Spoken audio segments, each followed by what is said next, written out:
Welcome to the Embodiment Podcast. This show is for you if you see the body as more than a brain taxi. It's for people interested in coming home to the body as a holistic aspect of who we are and how we live. Episodes contain practical tips, exercises you can take away, and interviews with embodiment specialists from around the world. I'm your host, Mark Walsh.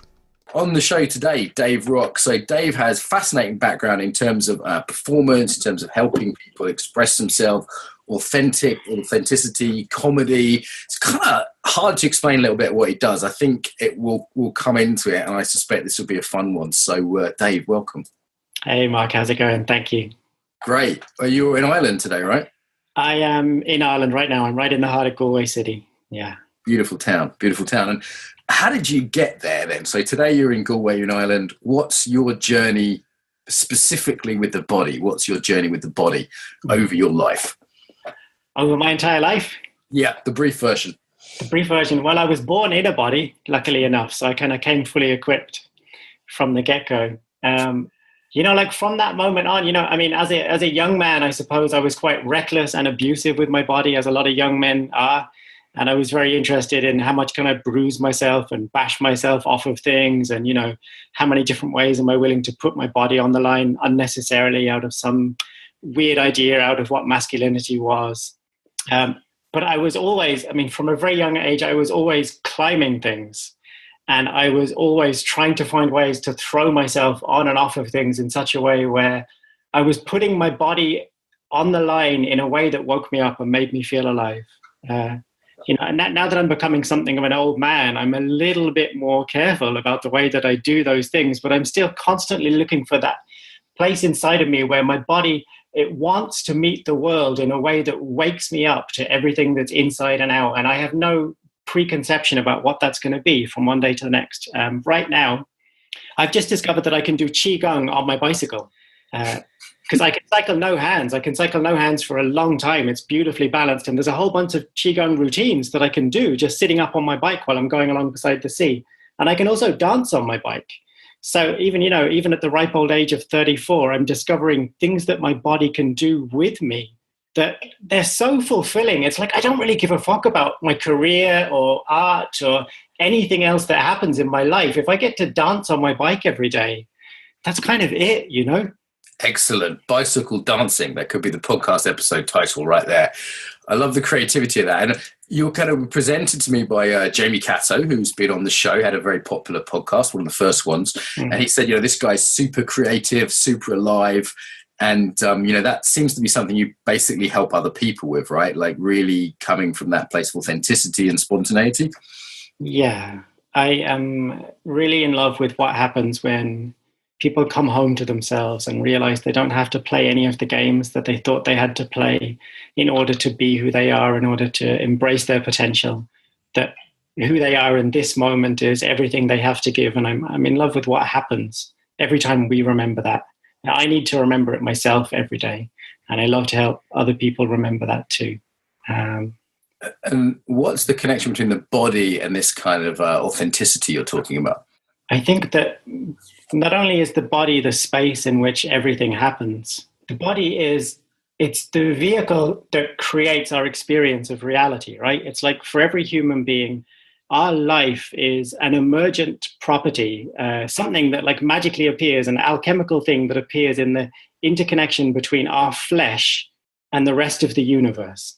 So when light comes through my eyes, then I make up a color inside my brain based on the interaction of that wavelength of light particles and the way that my brain knows how to recreate color. The same thing when I smell something, when I touch something, when I hear something. And so like when it comes to creativity, if it comes to speaking or performing, or if it comes to being a writer or a leader or a teacher or whatever it might be, the way in which we actually make things happen, the way in which you build a dream, for example, for me, is that you take the world into yourself. You recognize that endless fleshy interconnection with everything. You let yourself be captivated by and moved by the world in such a way that the world expresses itself through you, and that anything you ever want to do can pretty much become effortless. That might be a little bit abstract. Would you like me to get a little bit more specific with it, or? So someone listening to this, they go, okay, Well, my response is like, okay, it's poetic, it's beautiful. Sure, Still sure. not entirely sure what the fuck he means. So I could listening to your beautiful Irish voice all day, so it's not a problem. Sure. I love the sort of emotional from the heart sense of how you speak. That for Yeah. me is always, even if you're speaking French and I understand it, that's always worth listening to. But you know, like, what are some practicalities here, some nuts and bolts for people that might be out there going, okay, I want more of this. That sounds good. Okay, so as a speaker, for example, anything that I have to say with my voice, of course. And my voice is actually a physical force.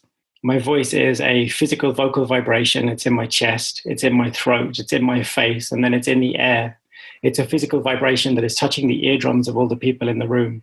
And the emotion that goes into that physical vibration depends upon how willing I am to actually feel my own body. So if I can connect to awareness of all my own physical sensations and all of my own emotions, and if I can connect to the awareness of the actual physical experience of my voice, then anything that I have to say will have a quality of connection and aliveness and emotional richness to it that you can't force, you can't replicate, you can't give an impression of something. And I think, so what happens with 90% of speakers or performing artists or teachers or leaders I see out there is what people try to do. People try to do everything from the inside out. So they try to be inspiring, they try to be convincing, they try to motivate other people, to create, you know, a passionate response in other people, to make other people believe in stuff. All of that is inside out, because in the effort to do all that stuff, you disconnect from yourself. You disconnect from what you're saying and you disconnect from the audience. Now, that could be subtle. For other people, you know, if you're quite awake and you're quite authentic and quite alive, it's a subtle disconnect, but it's still there. The moment you believe that you have to make other people feel something and you have to do a certain kind of a good enough job in order to have that effect, you disconnect from the pure current of feeling inside of yourself. So it doesn't matter if I'm talking to one person or 1,000 people. I can never inspire them, and I don't need to. If I can know what it feels like inside of myself to connect to the current of inspiration that is alive in me, in other words, if I can completely feel my body, not shut down any of my emotions, not shut down any of my sensations, not shut down my nervous chemicals, not shut down any stiffness or pain, not shut down any fears, not shut down any passion, desire, let all of it be there, and let all of that come into my voice when I speak, anything I say is going to have all of me inside of it. And that means that I create the most powerful possible opportunity for everyone to hear what I'm saying with all of themselves. So if I can be completely embodied in every moment I say something, it doesn't actually matter what I'm saying. People are getting a connection to a human being showing up as everything they are in that moment. And if I do that, I can create a possibility, like a frequency that they might join me on. This so presence, what I'm hearing is kind of presence comes from that self-presence, the self-connection. Yeah. And it's not like, okay, I'm going to use diaphragmatic breathing or this posture or centering technique, or I'm not going to try and make the audience this. I'm just going to connect with myself as honestly and as deeply as I can. And that may well be very compelling, but that's almost like a byproduct, right? Exactly.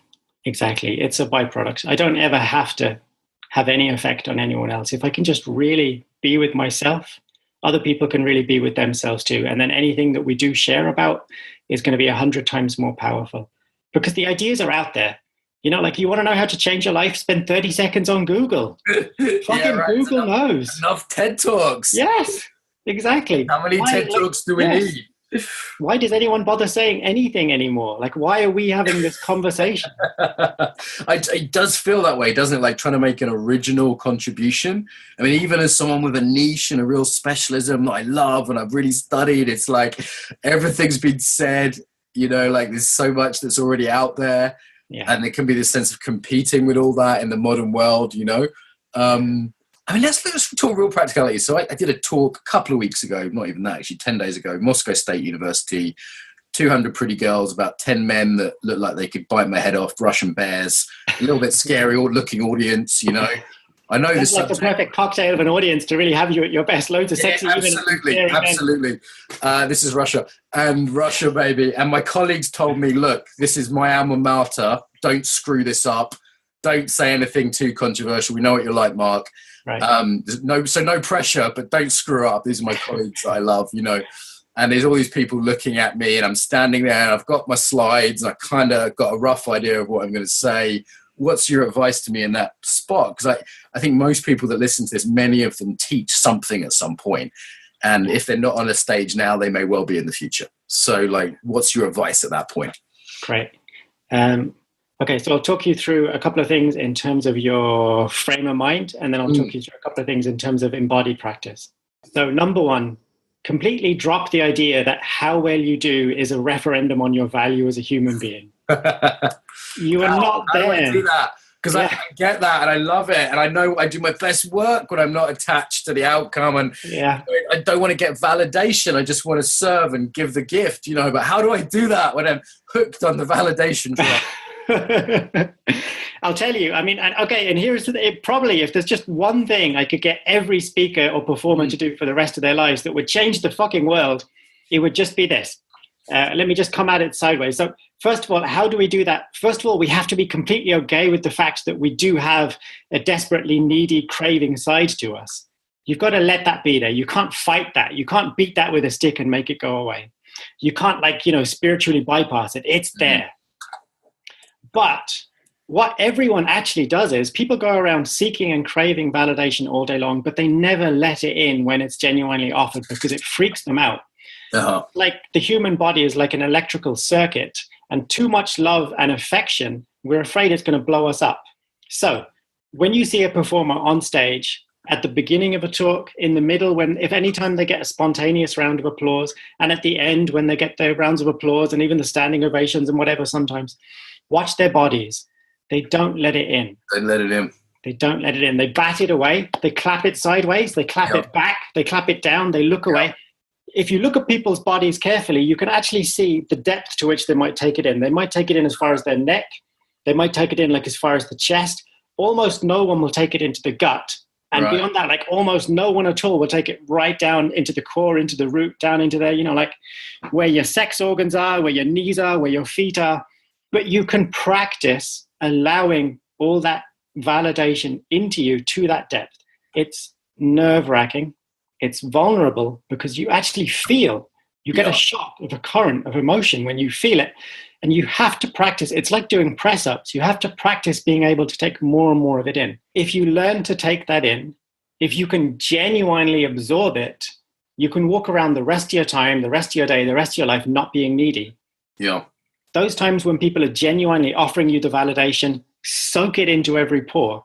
If you're not willing to do that, if you're not willing to actually stand there and allow the audience to give you something back, why are you there in the first place? Yeah. Right?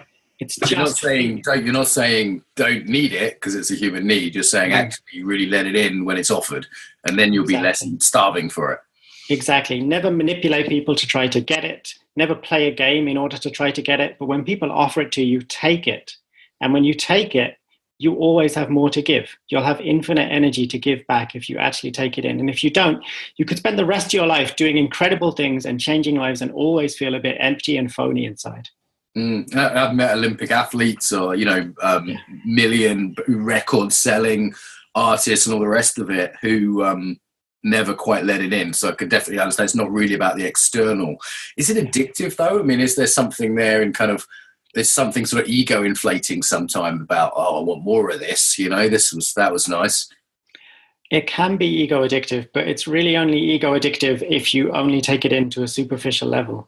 When you take it deeply in, you're connected to the audience. And when you're connected to them, your sense of your own self-importance and all that stuff kind of fades away. It doesn't really feel like you're doing something amazing for other people. You're just playing your part. It's to me, I feel it's the fundamental energy of life is just circulating. And sometimes we're the guys who are focusing it and sometimes other people are. But to really let that in, it actually takes away the need for the ego. Yeah. There's something I found quite ordinary about when I'm really in a place of flow and service. There's something quite ordinary about it. It's not quite the rock star feeling I'd imagined, It's almost sort of accidental. It's happening, this sense of being done through without going into too many hippie cliches. Yeah. So I'm there, I'm feeling my body, I'm in touch with myself, I'm allowing myself to feel my nervousness and my excitement and my desire to share what I love, and I'm letting in some validation there. Yeah. And what else? What else would be good tips at this point? You talked about, you sort of said before, you're going to look at it from various angles. Great. Yeah, this is beautiful. So you've let the audience in. That's the first thing. And that's the thing almost everyone skips. Then you give yourself permission to make as many mistakes as you need to. Yeah. You give yourself permission to go blank, because going blank is just your brain buffering. Sometimes we need to pause in order for the gear to change, in order for something better to come along. And what happens to people is when they do go blank, they fill their head up with their noise of going, oh, fuck, this is terrible. I'm going blank. This is a problem. What's going to happen? Every time you go blank, all you need to do is just be completely silent inside of yourself, and the perfect words can come. So you give yourself permission for mistakes. You give yourself permission for blanks. And then you completely let go of the idea that you're there to achieve something. You're not. You're there to share of yourself. You're there to give yourself to that talk, not to get something from it. Then, I mean, so this is the thing. I mean, like before you showed up to this event at all, what you actually should have been doing is practicing embracing your nervous energy, letting your nervous energy fill you up and learning how to regulate it. Then you practice associating incredible feelings of energy and excitement to every word. And what you want is, you want more energy and more enthusiasm when you practice than you would ever need on stage. I got this from athletes, right? Athletes will train in harder conditions than the actual competition. You know, like a boxer will train in a tiny ring, or like a basketball player will have 2 or 3 people marking them. And then in the real game, it's just like, it's breezy, you know, they're floating around. Kung Fu, Dave, we say hard train, easy fight. Yes, exactly. Hard train, easy fight. Exactly. So, yeah. So like what you can do is you can take a single sentence from your speech and you can say it with more oomph, more pizzazz and more ridiculous expressiveness than you would ever need on stage. If you do that enough times, then when you show up to an actual room full of people, the perfect amount of energy is actually effortless. Let's fucking do it. So if people are out there listening, you know, maybe they're on the subway in New York or San Francisco walking along the beach, or maybe they're in Moscow stuck in traffic listening to this, what can we give them, like a word to say or something? You know, how would they play with this? Let's be playful. Yeah, well, you talked about my potato video, right? So the first thing to realize is it doesn't actually matter what the word is. You can put all the love, all the energy, all the inspiration into anything. So you just give me a word, and then I'm going to say it to you, and then you echo it back to me, and we'll just bounce it a couple of times and see how enthusiastic we can get. Okay, coffee. Coffee. And you want enthusiasm we're going for here now? Yeah. I can get that for coffee. Coffee!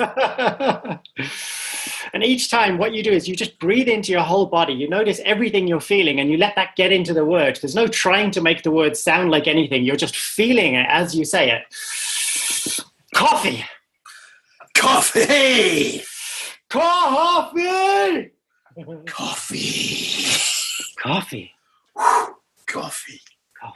And, like, you'll notice what happened naturally there is we said it differently every single time. We didn't have to think about saying it differently. We just did because we were connected to the feeling. When you're connected to that feeling, you will be expressive, you'll be alive, you'll be startling. Every moment will be different. No thought, no planning. I didn't actually mention the potatoes video. That was before we started recording. So just for the listener, in case they think this is some surreal Irish plot between Walsh and Rock, then actually that's a video on YouTube where you can really see this done really well by Dave. I recommend. Amazing ways to say potato. Yeah. That is a spiritual word, though, to the Irish. I mean, my mother, who's Irish, would cook 6 times potatoes at least a week. So, you know, it's not a neutral word, is it?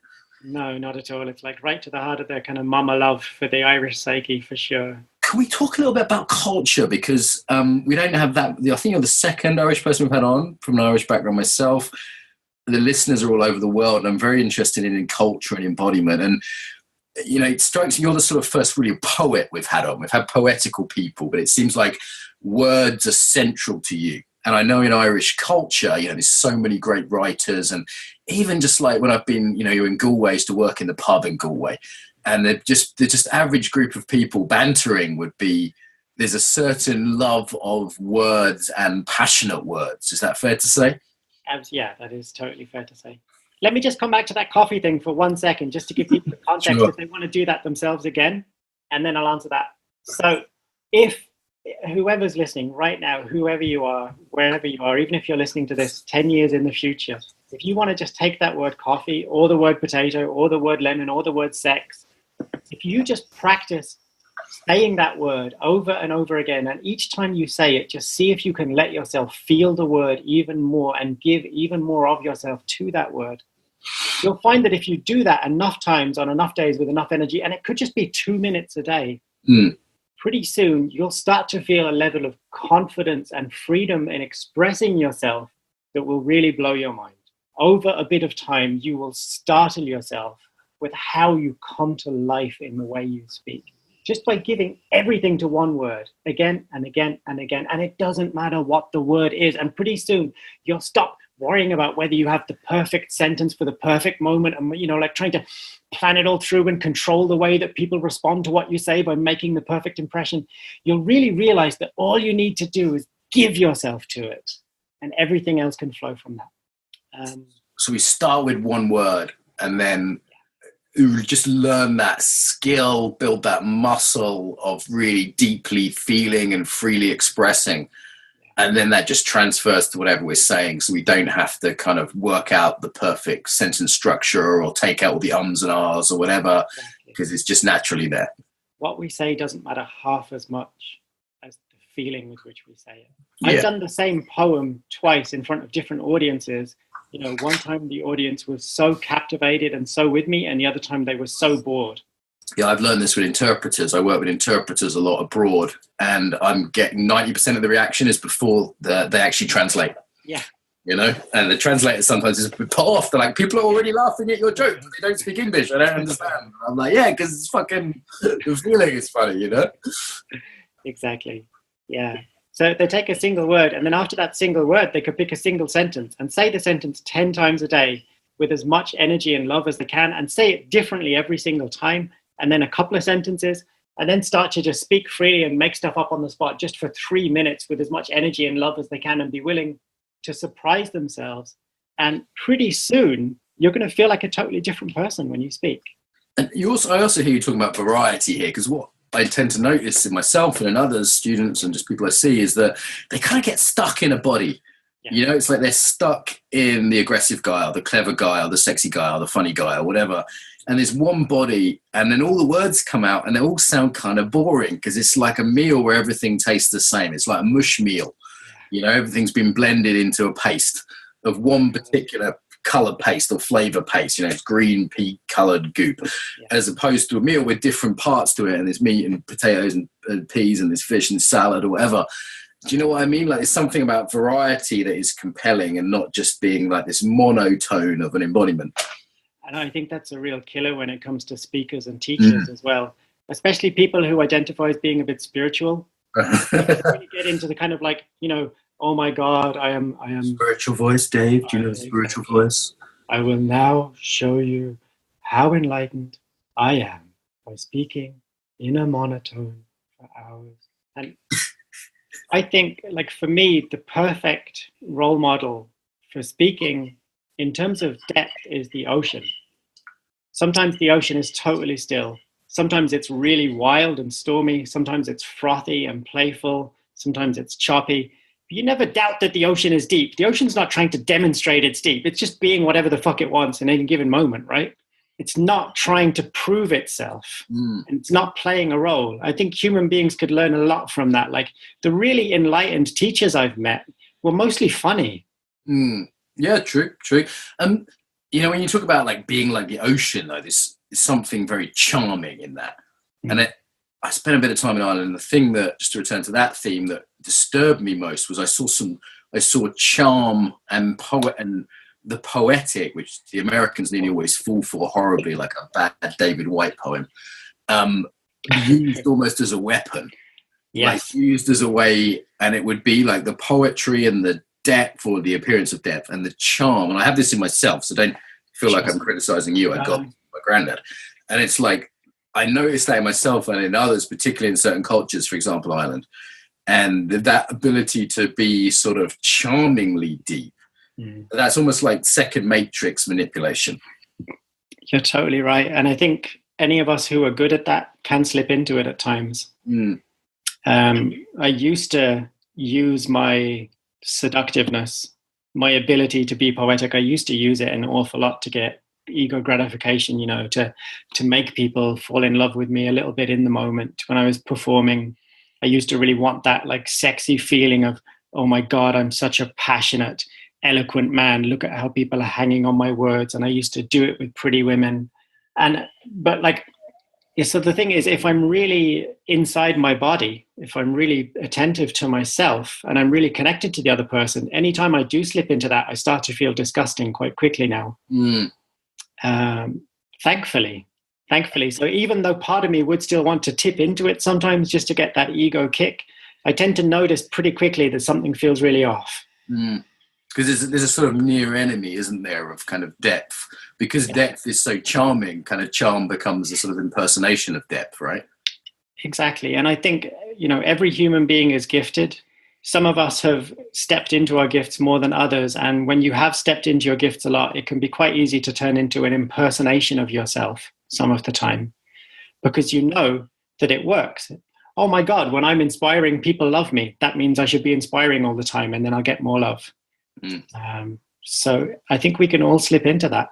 It's one of the traps I've noticed, speak for myself, in kind of like a limited amount of success. It's like, okay, people love it when I'm passionate and from the heart talking about embodiment, and now I can impersonate that, and that will still have some effect. You know, if they're not really tuned into themselves, it will sort of slip past the radar, as it were. And then there's a way in which I'm then becoming alienated from myself as I do that. You know, I can spot myself doing that, and it starts to feel creepy and unpleasant. Yeah, you know, the whole thing about imposter syndrome and how it's coming out now more and more that most successful people feel like they're imposters. I think the moment we try to give off any kind of impression about ourselves, the moment we try to pretend to be more enlightened, stronger, clearer, more anything than we actually are, in the moment, like, you know, in the abstract, none of this stuff makes sense. I'm only as enlightened or as calm or as strong or as loving and present, shall we say. I'm only as loving and present as I am in this moment. I can't say I'm this loving and present as a person. That has no meaning. I can only say how loving and present I am right now in this moment. And any time I pretend to be more than I am, then any appreciation I get from an audience or from a single beautiful person I'm talking to or whatever else, I can't receive it because it gets sent to the wrong address. They're appreciating someone who doesn't exist. They're appreciating the phony hologram of me that I'm projecting in order to try to get something. So no matter how amazing a job I do at anything, if I'm pretending to be someone else, I'm never going to feel fulfilled. The moment we stop pretending is the moment we get all the love and all the connection. Yeah, I mean, there's some sense, and I feel like this is always an imperfect thing with me. Like some days it's pretty close, sometimes it's quite far. Sure. But if I'm being more authentic and more really, you know, genuine and tuned into myself, then any appreciation I do get actually goes my way. Yeah. Whereas if there's a front, then it goes the way of the front, and I feel like, yeah, well, you just. But this is also two-sided as well, right? Like I feel like people are projecting all fucking over me whenever I'm teaching. So their appreciation, even if I'm being as authentic and real as I can, like the appreciation's also going to some person they've made up. Totally. I think like one of the number one things anyone should do is burst their own bubble as promptly and as powerfully as you can. You know, like get up there, talk about what a fuckwit you are. Yeah. Like mention stuff that you have royally messed up. Yeah. Mention your icky bits. Show them that stuff. Show them, like, have that mess all over your face when you get up there. It's because that's the only thing people actually need from us, really. Here's the thing. People need to be able to look at you and go, there's this guy, Mark. He's a mess just like me, and he's kicking ass. That means I can be a mess and I can kick ass too. That's all they need from us. There's Dave. He's fucking shit with organizing his money. He's totally flaky with XYZ. He's a bit weird when it comes to this. And he's really fucking alive on stage. That means I can be that. In audiences, isn't there this kind of dual, slightly contradictory urge? On the one hand, they want you to be human, you know, like I want to be just like you, because that way I have hope, because I go, wow, if you can do it, you're just like me, I can do it. Yeah. Vulnerability in that. And again, I see some people like work the vulnerability, Sure. like, I'm, in TED Talks, it's always, I used to be such a fuck up. It's always in the past. It's never like, I just smoked crack and cheated on my wife. It's always like, I used to be like this and now I'm okay. It's like this journey of heroism, which is always slightly vulnerability porn, if you ask me. But then there's this other way in which I find audiences want me to be superhuman. And the further I go from home, the more that happens. I just feel like prophets have no honor in their hometown, but also like prophets can be proper wankers abroad. Like there's something about like the more foreign I am, the more easy it is for that projection to happen, and people wanting me to be something superhuman as well. And I think the yoga teachers, for example, people want like you. I once had a yoga teacher friend of mine, her student was like, "You got ill? But I thought you were a yoga teacher." It's sort of wanting a yoga teacher to be perfect, But how does that work with this whole vulnerability thing? If there is this urge for people to want you to be something superhuman? Man, I mean, I just talk about it. Yeah. I just acknowledge that up front. I'm like, sure, yeah, you want to think that I'm never stuck and that I'm always inspired and I'm always firing on every fucking cylinder and all this stuff. And I'm just never going to tell you that's true. I'm never going to tell you that's true. If all I can do is stand here all day and burst my own bubble, I think that's the biggest gift I could give people. Well, I can burst my own bubble feeling enormous amounts of joy and freedom while I'm doing it. That's the gift. That's the gift I have to give.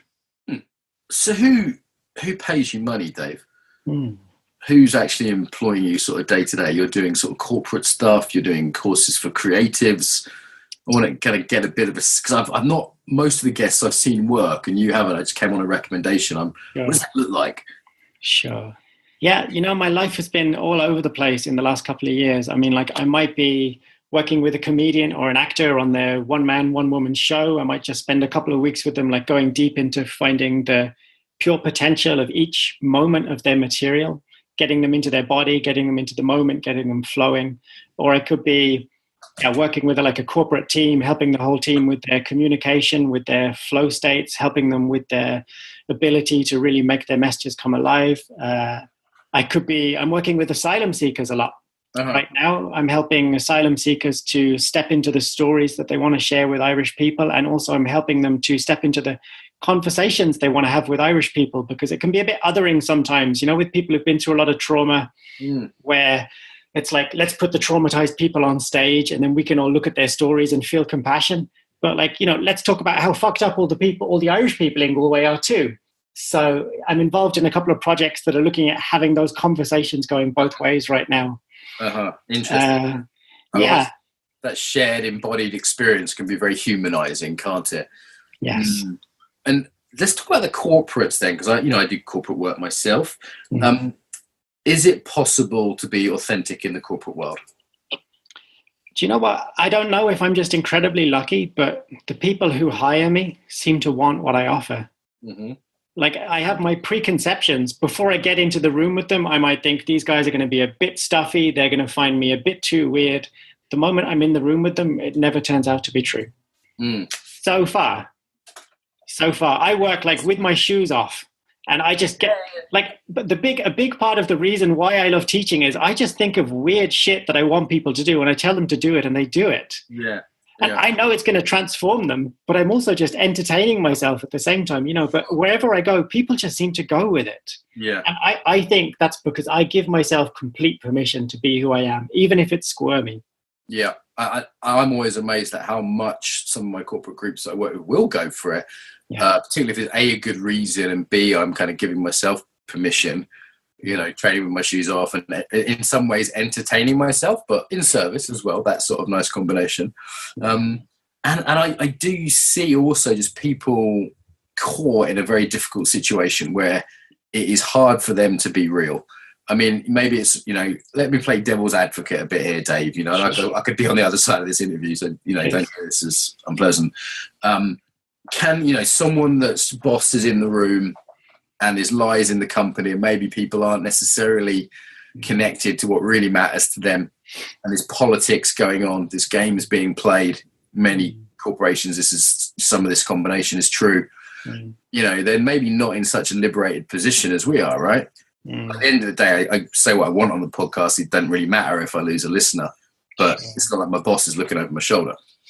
Sure. This is like the number one fear that comes up most of the time when I work with people who are in a more professional reality is, okay, you're saying it would be great for me to be more authentic, but like what if that just completely cuts the legs out from under my career if I say the wrong thing to the wrong person? And there is a reality there where you're dealing with people who are more judgmental and more defensive and more competitive and more manipulative, and you can't trust everyone. That is absolutely true. And my answer is always, you have to learn how to tune in to each situation on its own terms. And most of the time, we can be more authentic than we let ourselves be, even if some of the time, the best thing to do is to really play a role and be shut down. Sometimes you got to do that, but we don't have to do it nearly as much as we think.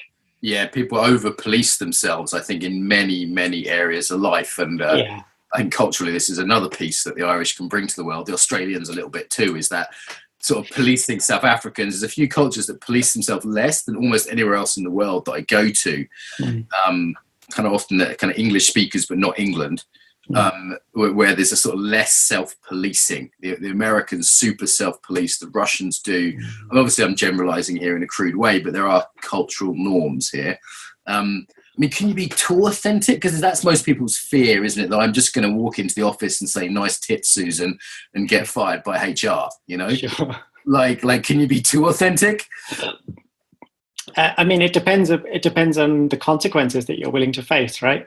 If you really go around saying what you're actually thinking, a lot of the time, some people are going to drop out of your life. Some opportunities are going to drop out of your life. And some people are going to really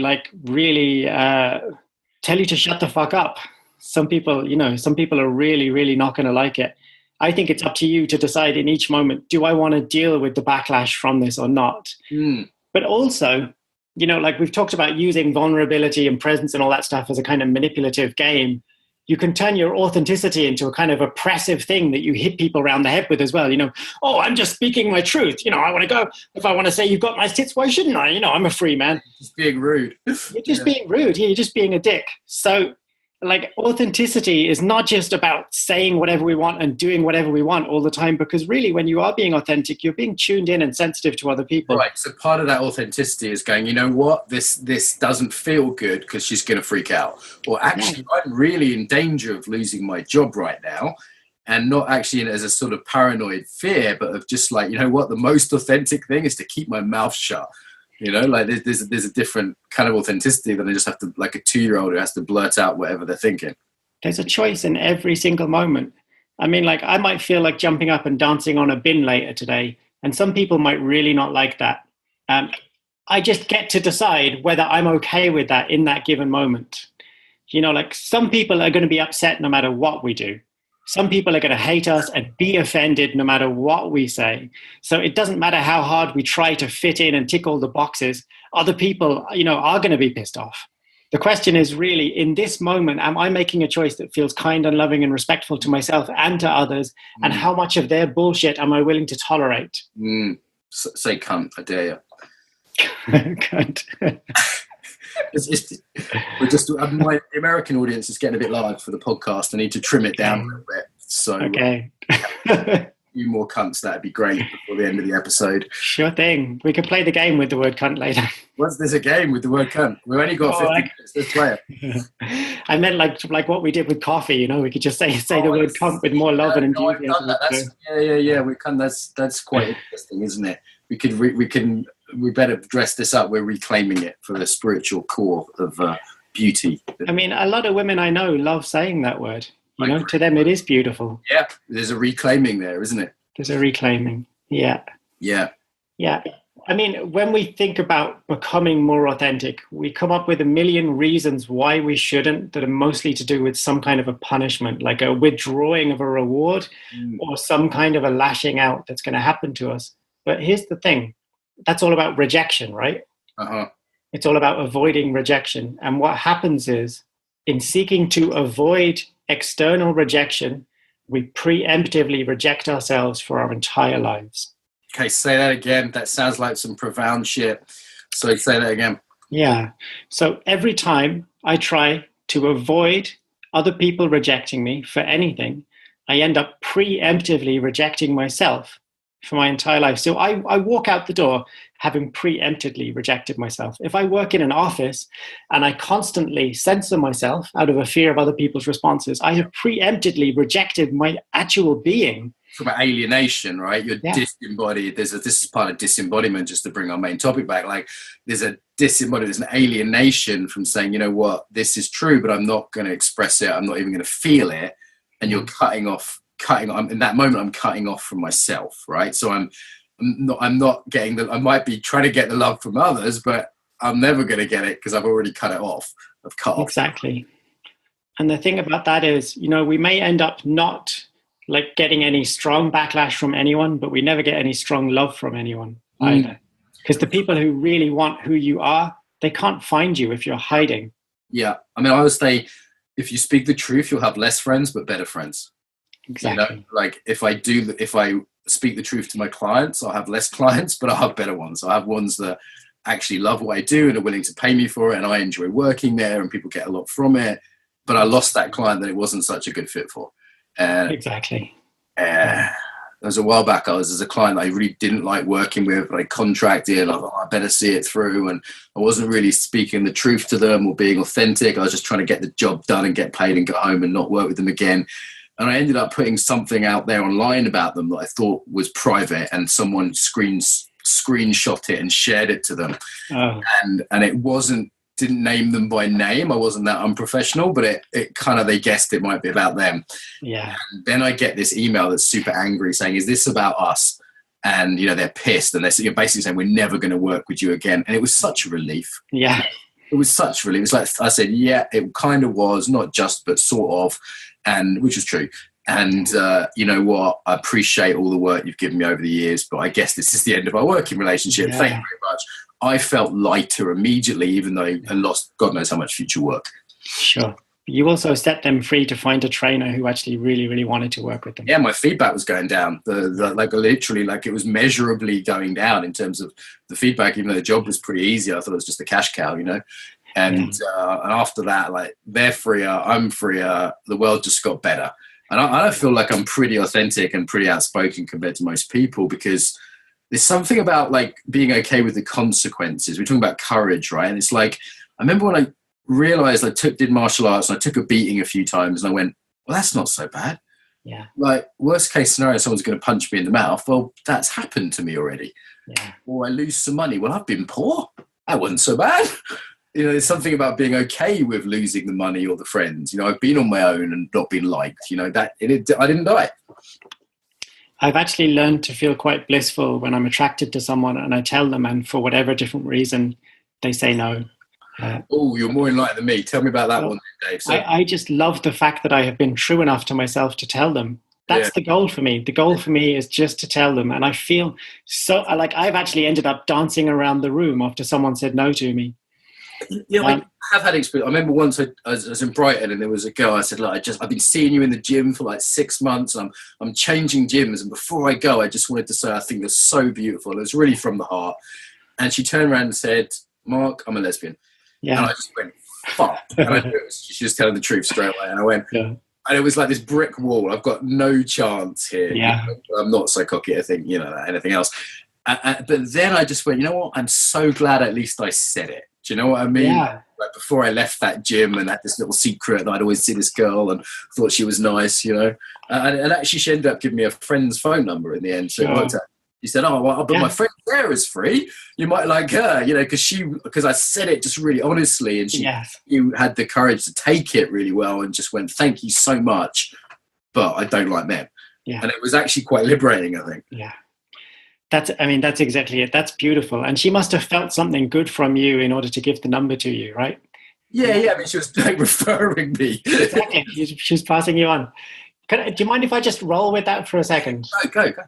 So, all my life, I found some part of me that I would love every time I get on a stage, every time I teach, every time I talk to any group of people. There's a part of me that believes that I would love every single person in the world to want to fuck me and to want to give me all their money and, like fall down on their knees weeping and saying, oh my God, you are the one we've been waiting for. You are the one, it's like, hallelujah. Every word you're saying is washing our souls clean. And, basically like pumping me full of all this fucking nonsense about how important I am and validating every unticked box in the fucking mucky bits of my psyche. But I don't actually want that. And any time that I've even tried, a tiny bit of myself has tried to make that happen. Anytime I've stood on a stage or opened up my throat and spoken anywhere with that idea of trying to make everyone love me and like me and give me all the stuff, it's ended up being completely empty for me and completely empty for them. And actually the best thing that ever happened to me, and it took a long time, the best thing that ever happened to me was to realize that my talents mean nothing whatsoever. Like when I was younger, everyone told me I was going to be famous for this, famous for that, famous novelist, famous poet, famous teacher, famous academic. One by one, I stepped into all of these different roles and I stretched into them and I did amazing things and I failed and I succeeded and I realized that none of it meant anything whatsoever. And I realized that being talented is just as ordinary as breathing. And then I look at the way that nature makes things, like a single fish will make 100,000 babies and a tree will make 100,000 seeds. And most of those die without ever getting to crack themselves open and take on any kind of form whatsoever. And human beings, like you might ache and slave over a novel for 10 years alone in your room. And then you ache and slave for another 5 years to get it out into the world. And then you're either weeping or dancing, depending upon what any person says about it on any given day. And it all becomes so ridiculously overinflated and over serious. And like what I've realized is to be gifted, it just means to be alive. To be gifted, it doesn't mean you're special. It means you've been given something. You have a gift. That means life has given you things which you can use to make life more beautiful and better for yourself and for other people. And whether you do that or don't do that, it has nothing to do with your value as a human being. It doesn't matter at all in the eyes of life, but it matters to you because every moment you spend not living your gift is a moment that you spend suffering. Dave, I'm going to interrupt you. Some of this feels like a speech, which is the opposite of what you just said. Sure. So, I want to challenge you a little bit here because I feel like I can tell the difference when you're in what you're talking about and what you're not, because when you're not, it's boring. Okay. And I really hear this on the podcast. This has been one of the most interesting podcasts for me as an interviewer. Because I love the subject, you're fun, but it's because most of this podcast you've been very much like real and spontaneous and in the moment, which I think this will be a really popular podcast because people will love that, because I've loved it and I can feel the difference. And like in that last sort of 3 minutes, you were going in and out of it.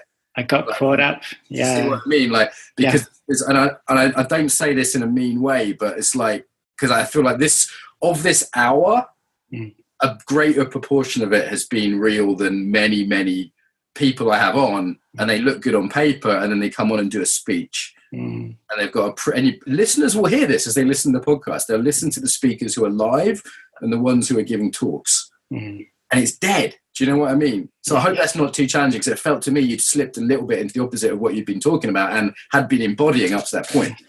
No, I actually really appreciate that. I asked you to nail me earlier. And Easter theme. It's what we talked about, right? I started just kind of getting caught up in my own sense of my own flow. And I got a little bit swept away with myself. You're totally right. I mean, tell me if I misread that, but it kind of felt different than most podcasts. It felt like we were going towards the end and there was some sort of climactic kind of pre-prepared action sequence, you know? So what would happen to me is normally if I'm on a stage and I'm saying these things, I'm looking everyone in the eyes all the time. And then I would notice straight away if I'm getting carried away and pulled out of the moment and pulled out of the relationship. But as I started to talk there, I closed my eyes. I've had a lot of coffee. My heart started beating faster and I just got a little bit wrapped up absolutely in my sense of how I was expressing myself. And I think you're right. I was losing myself and I was losing my connection to you. Normally my feedback loop to stop me from doing that, it happens a lot more quickly. Yeah, it's hard without when the audience are sort of imagined. I think it's one of the It's about podcasts like me and you are talking, but we know there's this other audience that are out there disembodied, and we're not quite sure what they look like. They're listening to it in the future. Yeah. I've found women to be great for this, and I don't know if the same for gay men or for women, but like there's a way in which whenever I'm full of shit, my wife just immediately gives me a certain look. Yeah. And like even just random, young girls I've dated in the past or whatever, and they look at me and I feel that they feel that I'm full of shit. Like there's a mirroring when you're in that relationship, isn't there? Like, and my wife just has to give me a tiny look. It's not even mean, just a tiny look, and I go, I need to readjust back to being more real because this is disconnecting me from her. And I think I'm going to need those reminders for the rest of my life. I don't expect to ever get to a place inside myself where I'm not going to need pulling back in. This has been juicy and fun, sir. I'm looking at the clock. It's time to move towards wrap up. Do you have a final message about the body before we tell people where to find you? For me, the big thing with my body is just to be with it. I don't have to try to figure it out. I don't have to try to make everything okay, but just to actually be with my body, to be with the sensation of the body, to pay attention to it. When I do that, it feels like everything else in life kind of makes sense and kind of works itself out. And when I don't, it doesn't matter how much effort I put into everything else. Everything is painful and confusing. Thank you. And in terms of finding you online, people can go to flowspeaking.com, right? Flowspeaking.com, yeah. We'll link that. Any other videos, resources, things to recommend? If you put in your name and potatoes, that one comes up. Yeah, just go onto YouTube. Go on Dave Rocks, Flow Speaking, anything like that. You'll come up with a bunch of things. Great. It's rock without an S, right? Yeah, without an S, yeah. Okay, it's just the accent, I think. Well, Dave, this has been really good fun. The time has flown by, which is always a good sign. So it's really nice speaking to you today, sir. Thank you. Thank you too, Mark. Really enjoyed it. Thank you. If you enjoyed this episode, subscribe to get more. If you'd like to help us build the Embodied Tribe, leave a review on iTunes or share this on your social media. If you're interested in training globally, sign up to receive the newsletter at embodiedfacilitator.com. Until next time, welcome home to the body.